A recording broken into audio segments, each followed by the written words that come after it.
All right, we've been talking about multiplying polynomials for this entire week. We've been working on the multiplying binomials times binomials, monomials times binomials, and binomials times trinomials. You should be pretty close to mastering that particular topic, but now we're going to talk about some binomials that actually have special product patterns. These are patterns that, if you memorize the pattern, it'll also help you with the answers. When you get to Algebra 2, it'll also help you with some of the theorems and some of the things that we do when we get to factoring in Algebra 2 and a little bit in Algebra 1. Alright, so the first one is a square of binomial patterns. That means there's a positive side. This is basically a sum of binomials, okay? So basically what we're looking at is we have any number A plus any number B squared. We talked about this in each of our classes today, or the other day when we were doing our Express Yourself worksheet. But this is a special product because what you have is you have the sum of two squares. Okay, two numbers you're going to square. When you have this, what happens is it comes out to be the pattern. Okay, the pattern is A squared plus 2AB plus B squared. That's the pattern. Okay, if you remember, and I'm going to show you real quick before we move on. If you remember what we did in class, I showed you that A plus B squared is the same thing as saying A plus B times A plus B. Well, when you FOIL this out, you have A times A, which is A squared, A times B, which is AB, okay? And then you have B times A, which is another AB, and then you have B times B, which is your B squared. When you combine these like terms, in the middle you end up with A squared plus 2AB plus B squared. So that's where that special pattern comes from. And it'll be the same every time. The reason I'm showing you this is because every single time you have a pattern like this, any number plus any other number squared on the outside of the parentheses, then you end up with that particular pattern. Okay. So the way we get the pattern is you square the first term. This is kind of the shortcut method. You square the first term. Then you keep the same sign. If it's a positive sign in the middle of the parentheses, you're going to have two positive signs in your solution. Okay? And then the next thing I'm going to do is I'm going to multiply the A and B, or the two numbers in there, and then I'm going to multiply it times 2. So once I multiply A times B, I get AB times 2 gives me 2AB. This is how we're getting the pattern. Okay? And then I'm going to square the second term. So the square does come here and here, but if that's all you do is square A and square B, you're forgetting this middle term right here. Okay? Alright, so let's take a look at an example. We have 2x plus 3 squared. I think I did this one in one of the classes the other day. Alright, so 2x plus 3 squared. If I square the first term, I'm going to get 4x squared. Okay? Then I'm going to keep my signs, two positive signs. Okay? And then what I'm going to do is I'm going to multiply 2 times 3. That's going to give me 6. And then times 2 is going to give me 12x. And then I'm going to square the last term. So 3 squared is 9. Okay, and what that does basically is that gives me an alternate to actually setting this up and foiling it. It's kind of a faster method if you understand the pattern. You can kind of do it as a shortcut, if you will, because it'll always work the same no matter what numbers are in there. Okay, and again, our answer is 4x squared plus 12x plus 9. Okay, so now we're going to do the square of binomial patterns with a negative sign. We also call this the difference, okay, the difference, go ahead, of squares. So what's going to happen is now instead of a plus sign in the middle, I'm doing A minus B squared, okay, and when I do A minus B squared again, I'm not going to distribute that 2. What I'm going to do instead is I'm going to square the first term.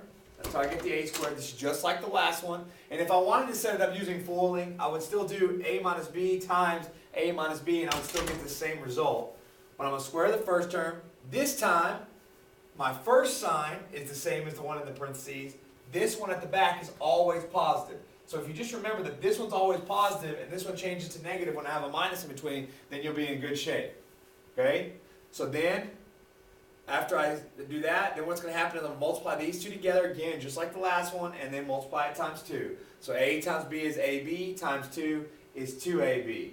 And then finally on the last one, I'm going to square that last term just like I did in the last one. So everything is exactly the same as the last slide, except that this sign right here changes. That's it. Okay, so let's take a look at an example. Alright, so now we have 4x minus 1 squared. We've got the answer already, but that's alright. Okay, let's go ahead and go through the example.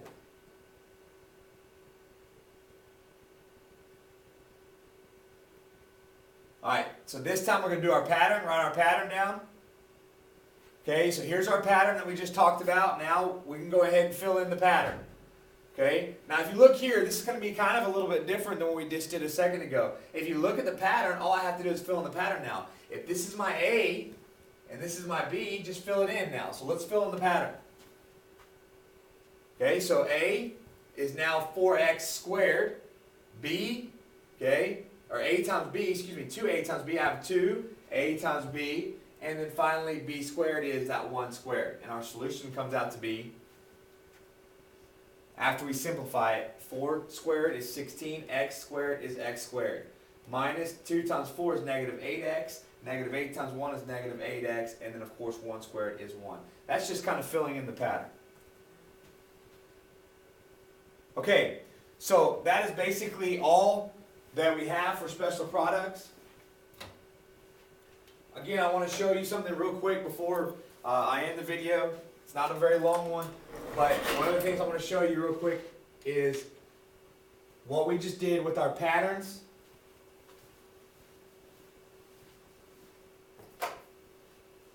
To me, with these special products, to be honest with you, when I was in high school, I never really memorized that pattern.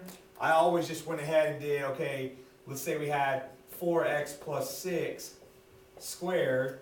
Okay, I always just went ahead and worked it out the old-fashioned way because this was 4x plus 6 times 4x plus 6. And the reason is that when you get to algebra 2, when we do a lot more factoring, and that's a big important thing, that pattern doesn't help you. While it helps you get this answer quickly, this pattern is what you're going to need for algebra, or actually being able to pull the factors out is what you're going to need for algebra 2 more than that special case. But again, with those kind of products, I'll just do my foiling. So 4 times 4 is 16. X times x is x squared.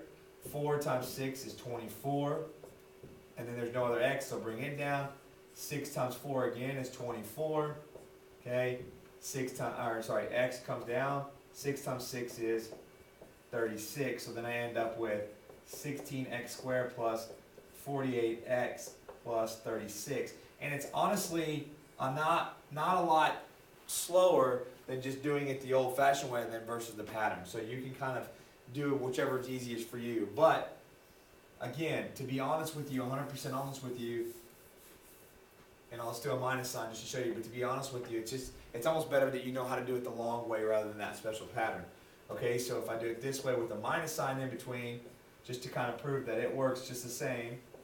Okay, I'm going to FOIL this. So 4 times 4 is 16. X times x is x squared. Just like before, now I have 4 times negative 6 is negative 24x.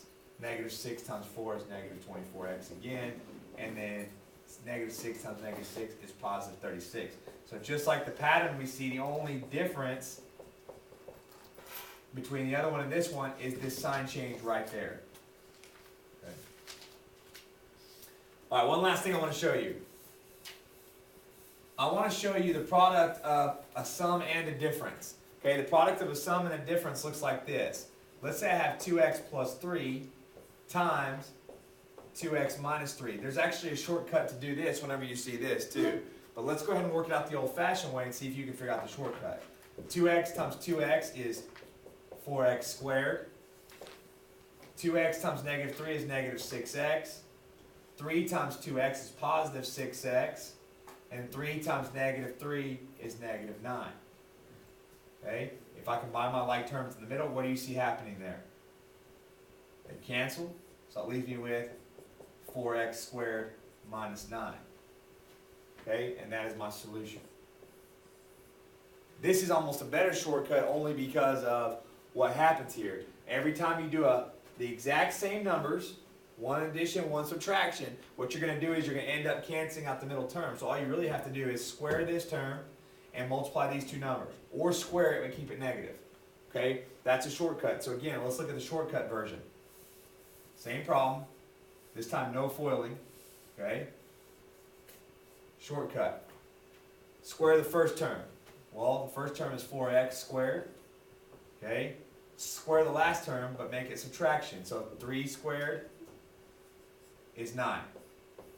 So you can do that in your head. Okay, that one's easier to do. And that's a shortcut I did memorize just because it made it quicker, but I still know how to FOIL. Okay? So make sure you remember how to FOIL. You'll be doing a lot of this in class tomorrow, so make sure you are prepared for that. All right, thanks.